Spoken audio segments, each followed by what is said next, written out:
26 de septiembre, mes de la Biblia, catequesis sobre la carta de Santiago y la carta de Judas. Luego de haber tratado de comprender un poquitito sobre las cartas de San Pablo y dejando por el momento la carta a los hebreos, vamos a introducirnos ahora en el estudio de lo que se llaman las cartas católicas. ¿Cuáles son estas cartas católicas? Son 7. La de Santiago, las 2 de Pedro, las 3 de Juan y la de Judas. Luego estudiaremos la carta a los hebreos y por último el Apocalipsis.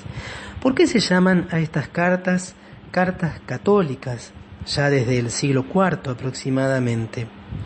Porque estos escritos, la mayoría de ellos, no están dirigidos a unas comunidades concretas o a personas particulares, como era el caso de las cartas de San Pablo, sino que tienen una destinación más universal, tratando cuestiones generales, es decir, no responden al género propiamente epistolar, no responden a situaciones o a problemas o a conflictos surgidos en comunidades específicas, sino que son como homilías o como síntesis doctrinales.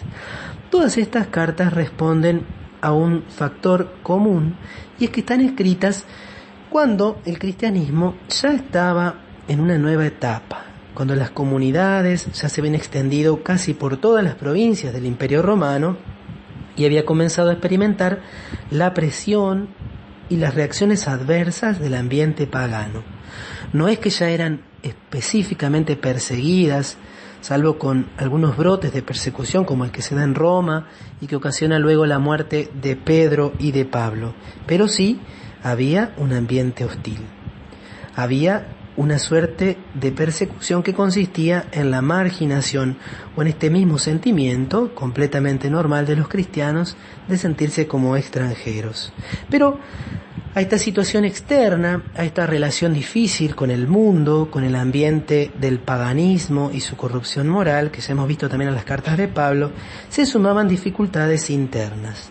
Por ejemplo, la demora de la venida de Cristo. Nosotros ya estamos en el siglo XXI y bueno, ya sabemos que la venida de Jesús puede ser en cualquier momento, pero puede demorar 20 siglos más o 40, no lo sabemos. Para ellos, al principio, la inminencia de la venida de Cristo era un dato. Ellos esperaban que Jesús viniera en cualquier momento. Y esa demora hacía dudar a algunos y generaba también dudas e interrogantes. No solamente ponía en crisis la fe y debilitaba la práctica de la caridad, sino que implicaba la necesidad de una nueva organización, porque la Iglesia no estaba destinada a vivir solamente unas décadas, sino que su existencia tiene que prolongarse por muchos siglos. Y en este contexto de crisis surgían falsos profetas y falsos maestros, que entonces iban poniendo en situaciones incómodas y generando confusión en los cristianos. Por eso en estas cartas católicas se va a transmitir, va a haber una fuerte insistencia en mantener intacta la verdadera fe, advirtiendo contra estos falsos maestros y exhortando también a conservar la esperanza en medio de las pruebas y persecuciones. Como Cristo no venía, algunos dudaban y perdían la esperanza. Estas serían como las características comunes de estas 7 cartas. Por supuesto, cada una de ellas tiene caracteres que vamos a tratar de comprender un poquito mejor. La carta de Santiago es una carta que consta de 5 capítulos y aunque ha sido conocida así como carta de Santiago, más bien podemos decir que es como una especie de homilía que contiene una serie de exhortaciones más bien de tipo moral. Nosotros en las cartas de Pablo veíamos que siempre había una parte doctrinal y luego, como consecuencia, una exhortación moral. En la carta de Santiago, la parte doctrinal es muy escueta y casi todo se consiste en consejos bien prácticos, bien concretos, inspirados en los escritos sapienciales del Antiguo Testamento. El estilo y también los temas expuestos, aunque se van sucediendo de manera bastante libre, nos hace pensar en un autor judeo-cristiano que la tradición siempre ha dicho que es justamente Santiago, el hermano del Señor, es decir, no Santiago el hermano de Juan, hijo de Zebedeo, autor del cuarto evangelio, sino el otro Santiago que existía en el grupo de los 12. Este Santiago era muy importante, presidía la comunidad de Jerusalén y ocupó un lugar relevante también en la asamblea de los apóstoles. Si querés saber algo más del autor de esta carta, es lo que nos dicen Hechos 12, versículo 17, y también Hechos 15, el 13 a 21, una intervención fundamental en ese primer concilio. ¿Quiénes son los destinatarios de esta carta, de esta homilía en forma de carta, que así nos transmite la tradición? Las 12 tribus de la dispersión, así saluda al inicio. Por lo tanto, podemos pensar en las comunidades judeo-cristianas esparcidas por el Imperio Romano, fuera de la Palestina. ¿Cuáles son los temas de esta carta? Insiste sobre todo en la necesidad de probar la autenticidad de la fe por medio de las obras.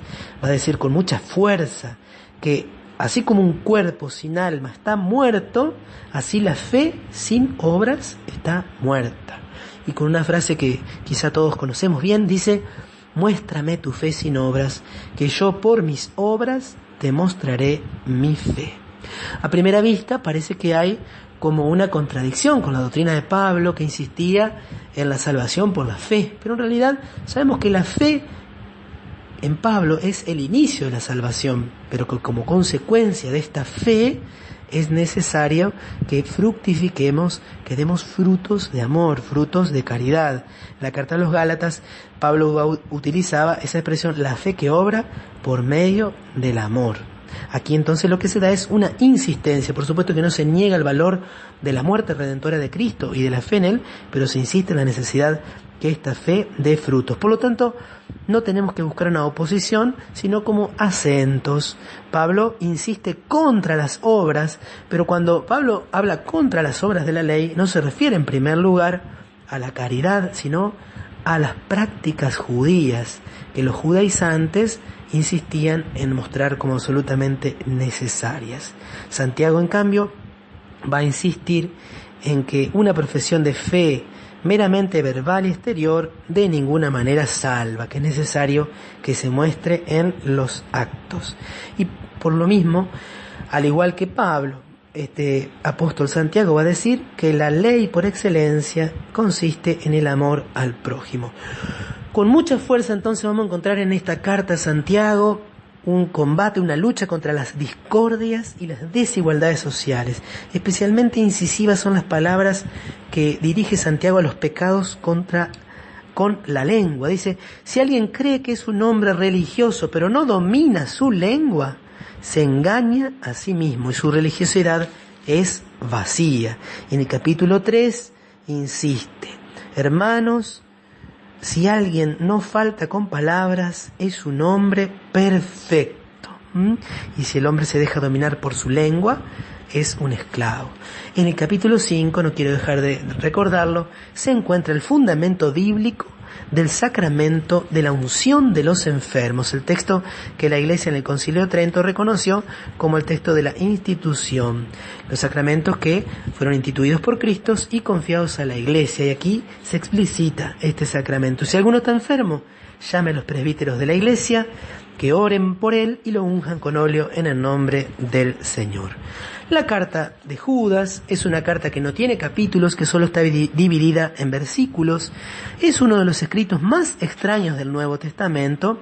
Se opone a unos errores que no resultan de todo claro. Hay una fuerte insistencia contra los falsos maestros, pero no se explicita tan bien cuáles eran los errores que cometían estos falsos maestros. El autor de esta carta, que obviamente no es Judas Iscariote, sino el que nosotros conocemos como Judas Tadeo, es este apóstol conocido como el hermano de Santiago, así se autotitula en la carta, que es el pariente de Jesús que presidía la comunidad de Jerusalén. Es decir que Judas es pariente, es hermano en este sentido amplio que usa el Nuevo Testamento, de Santiago, el autor de la carta que acabamos de analizar.